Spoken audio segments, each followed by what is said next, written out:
नमस्कार दोस्तों, मैं कन्हैयालाल स्वागत करता हूं आपका इस YouTube channel study with KL sir में। दोस्तों, आज फिर आपके सामने हाजिर हूं रीट शिक्षा मनोविज्ञान का मॉडल पेपर लेकर। दोस्तों, ये रीट शिक्षा मनोविज्ञान का मॉडल पेपर 6 है। इससे पहले शिक्षा मनोविज्ञान के 5 मॉडल पेपर ले चुका हूं। अगर आपने उनको नहीं देखा है तो बिल्कुल उनको देखिएगा। डिस्क्रिप्शन में आपको उनकी प्लेलिस्ट मिल जाएगी और आई बटन पर भी उनका लिंक आपको मिल जाएगा। तो दोस्तों, इस टेस्ट में कुल 30 प्रश्न होंगे जो कि रीट लेवल 1 और लेवल 2 दोनों ही की दृष्टि से बहुत महत्वपूर्ण है और प्रश्न बहुत अच्छे हैं। तो आप बिल्कुल भी वीडियो को स्किप मत कीजिए, वीडियो को अंत तक जरूर देखिए। चलिए दोस्तों, वीडियो को शुरू करते हैं। अगर आप चैनल पर नए हैं तो बिल्कुल चैनल को सब्सक्राइब करके बेल आइकन प्रेस कर लीजिए ताकि आने वाली वीडियो की नोटिफिकेशन आपको मिल सके। यहाँ पर रीट से संबंधित सी-टेट, यूपी-टेट आदि से संबंधित टेस्ट सीरीज जारी है। दोस्तों, अगर आप 30 में से 20 या 20 से ऊपर सही करते हो तो आपकी तैयारी बहुत बढ़िया है। तो आप वीडियो के में कमेंट में ज़रूर बताकर जाना कि आपके कितने सही हुए। पहला प्रश्न है दोस्तों, निम्न में से कौन सा कथन विकास के बारे में सत्य नहीं है? कौन सा कथन विकास के बारे में सत्य नहीं है? विकास अंतःक्रिया का फल है। विकास एक व्यवस्थित श्रृंखला का अनुगामी है। विकास एक व्यक्तिगत प्रक्रिया है। विकास विशिष्ट से सामान्य की ओर होता है। तो बताइए इस प्रश्न का सही उत्तर क्या है? दोस्तों, यहाँ पर इस प्रश्न का सही उत्तर होगा विकल्प नंबर 4, विकास विशिष्ट से सामान्य की ओर होता है। यह सत्य नहीं है दोस्तों। विकास जो है वो सामान्य से विशिष्ट की ओर होता है। तो विकल्प नंबर 4 सही आंसर होगा। चलिए अगला प्रश्न है दोस्तों, प्रश्न नंबर 2। जिस प्रक्रिया में व्यक्ति दूसरों के व्यवहार को देखकर सीखता है, न कि प्रत्यक्ष अनुभव से, उसको क्या कहा जाता है? सामाजिक अधिगम, अनुबंधन, प्रायोगिक अधिगम, आकस्मिक अधिगम। तो बताइए इस प्रश्न का सही उत्तर क्या है? दोस्तों, इस प्रश्न का सही उत्तर है विकल्प नंबर 1, सामाजिक अधिगम। जब व्यक्ति दूसरों के व्यवहार को देखकर सीखता है, न कि प्रत्यक्ष अनुभव से, तो उसे सामाजिक अधिगम कहा जाता है। चलिए दोस्तों, अगला प्रश्न है प्रश्न नंबर 3। एक क्रिकेट खिलाड़ी अपनी गेंदबाजी के कौशल को विकसित कर लेता है, पर यह उसके बल्लेबाजी के कौशल को प्रभावित नहीं करता। इसे कहते हैं विधेयात्मक प्रशिक्षण करना, निषेधात्मक प्रशिक्षण अंतरण, शून्य प्रशिक्षण अंतरण। उपरोक्त में से कोई नहीं। तो बताइए इस प्रश्न का सही उत्तर क्या है? दोस्तों, इस प्रश्न का सही उत्तर होगा विकल्प नंबर 3, शून्य प्रशिक्षण अंतरण। दोस्तों, जब किसी एक चीज को सीखा हुआ ज्ञान दूसरे को प्रभावित नहीं करता है तो वहां पर शून्य अंतरण होता है। अगला प्रश्न है दोस्तों, प्रश्न नंबर 4। व्यक्तित्व एवं बुद्धि में वंशानुक्रम की नाम मात्र की भूमिका महत्वपूर्ण भूमिका है, अपूर्वानुमेय भूमिका है, आकर्षक भूमिका है। तो बताइए इस प्रश्न का सही उत्तर क्या है? दोस्तों, यहाँ पर इस प्रश्न का सही उत्तर होगा विकल्प नंबर 2, महत्वपूर्ण भूमिका होती है। व्यक्तित्व और बुद्धि में वंशानुक्रम की महत्वपूर्ण भूमिका होती है। अगला प्रश्न है दोस्तों, प्रश्न नंबर 5। नृत्य, ड्रामा और शिल्पकला का प्रयोग किया जाता है दबी हुई एवं बर्दाश्त न की जा सकने वाली अंतर्नोद प्रकटीकरण हेतु, विशिष्ट गुणों के विकास के लिए, व्यक्तित्व को सही तरीके से ढालने के लिए, उपरोक्त सभी के लिए। तो बताइए इस प्रश्न का सही उत्तर क्या है? दोस्तों, यहाँ पर इस प्रश्न का सही उत्तर होगा विकल्प नंबर 4, उपरोक्त सभी के लिए। अगला प्रश्न है दोस्तों, प्रश्न नंबर 6।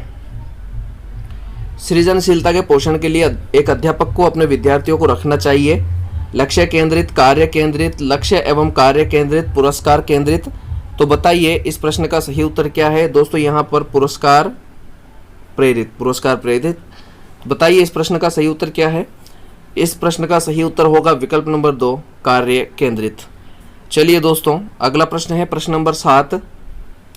निम्न में से कौन सा अभिप्रेरणा का घटक नहीं है? प्रोत्साहन, अंतर्नोद, आवश्यकताएं, रटंत स्मृति।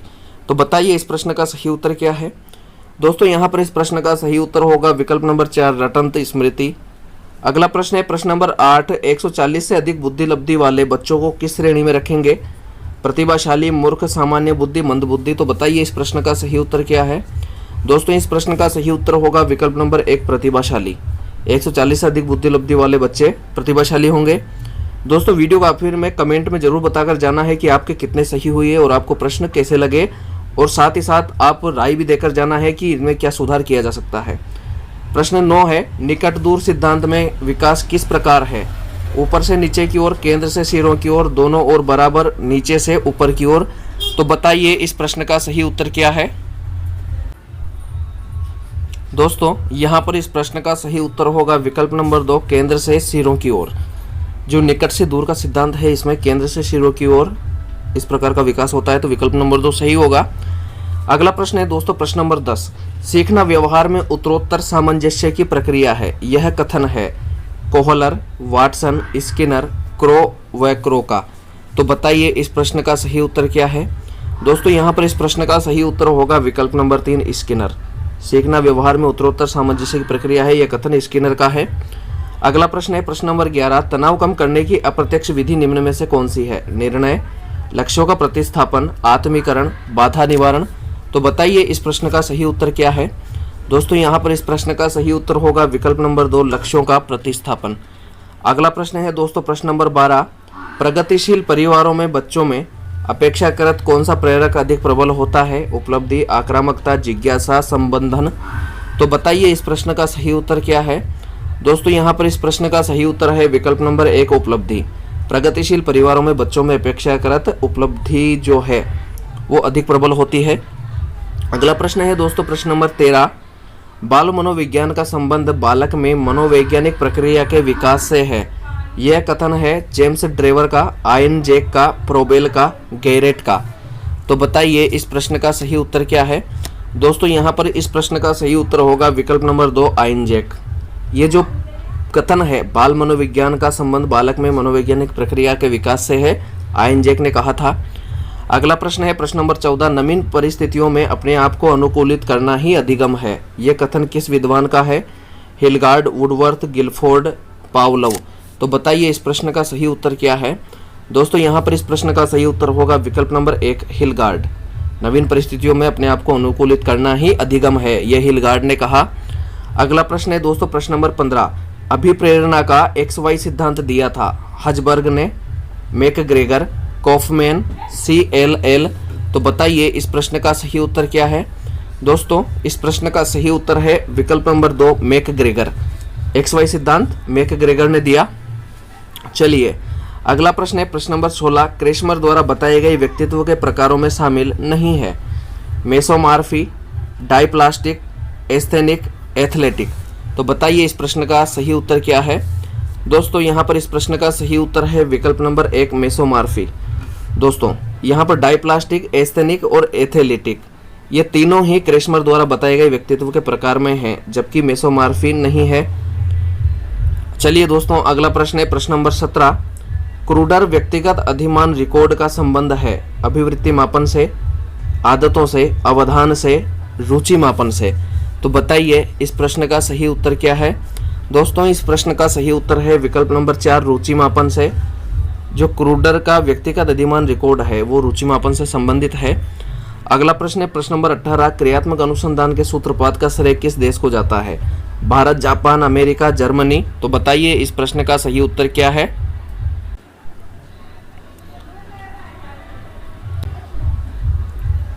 दोस्तों इस प्रश्न का सही उत्तर है विकल्प नंबर 3, अमेरिका। क्रियात्मक अनुसंधान का सूत्रपात अमेरिका से हुआ। अगला प्रश्न है दोस्तों प्रश्न नंबर 19, श्यामपट्ट पर लिखते समय सबसे महत्वपूर्ण क्या है। अच्छी लिखावट, लेखन में स्पष्टता, बड़े अक्षरों में लिखना, छोटे अक्षरों में लिखना। तो बताइए इस प्रश्न का सही उत्तर क्या है। दोस्तों इस प्रश्न का सही उत्तर होगा विकल्प नंबर 2, लेखन में स्पष्टता। श्यामपट्ट पर लिखने समय जो सबसे महत्वपूर्ण है वो है कि लेखन में स्पष्टता होनी चाहिए, जो हम लिखे वो अच्छे से पढ़ने में आना चाहिए।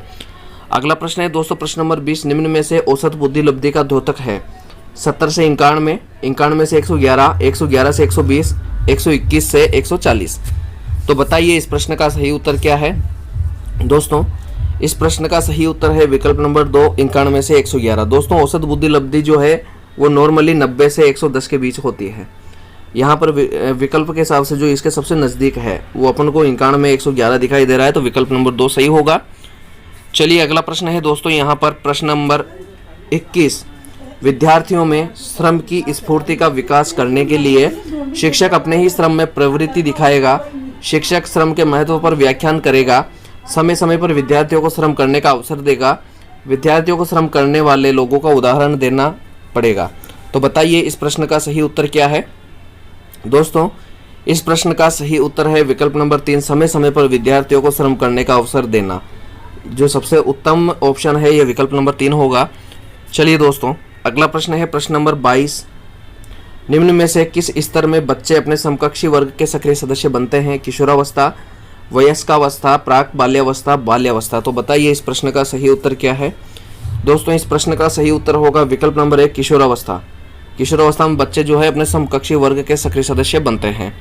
अगला प्रश्न है प्रश्न नंबर 23। बालिका शिक्षा को महत्ता देना उचित है क्योंकि बालिकाएं बालकों से अधिक बुद्धिमान होती है, बालिकाएं बालकों से अल्पसंख्यक होती है, अतीत में बालिकाओं को बुरी तरह से विभाजित किया जाता था, किसी सामाजिक परिवर्तन के नेतृत्व में बालिकाएं ही समर्थ होती है।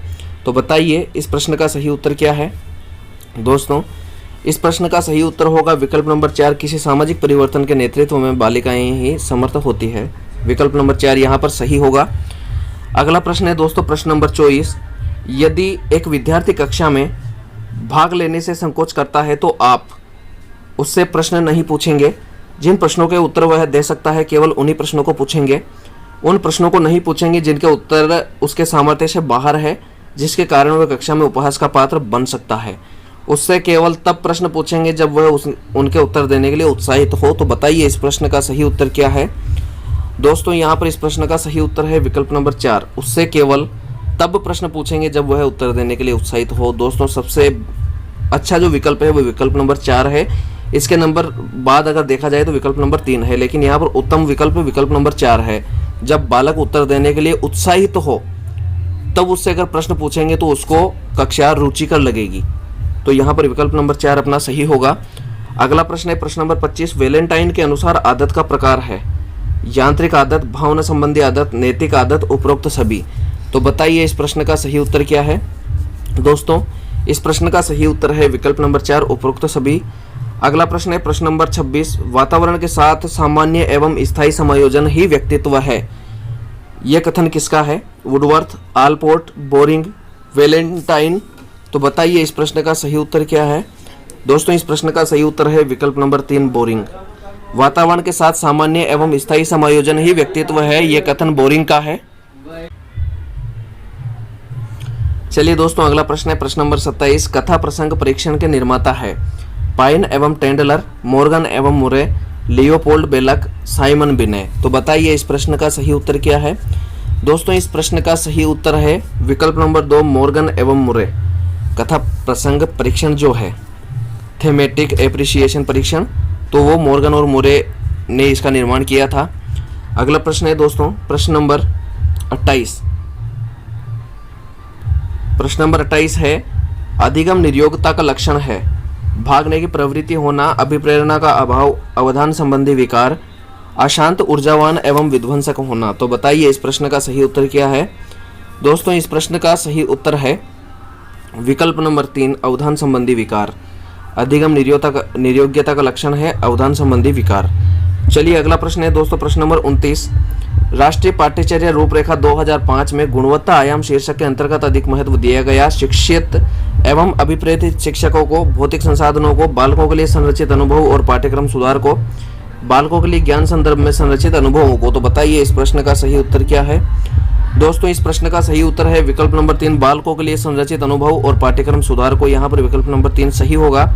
चलिए दोस्तों अगला और आखिरी 30वां प्रश्न। उससे पहले अगर आपने वीडियो को अभी तक लाइक नहीं किया है तो बिल्कुल वीडियो को लाइक और शेयर कर दीजिए। 30वां प्रश्न है ऐसा शायद ही कोई खेल हो जिसे 10 वर्ष के बालक न खेलते हो।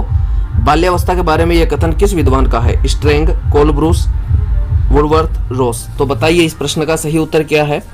दोस्तों इस प्रश्न का सही उत्तर होगा विकल्प नंबर 1, स्ट्रेंग। स्ट्रेंग ने ही कहा था कि ऐसा शायद ही कोई खेल हो जिसे 10 वर्ष के बालक न खेलते हो। तो विकल्प नंबर 1 सही होगा।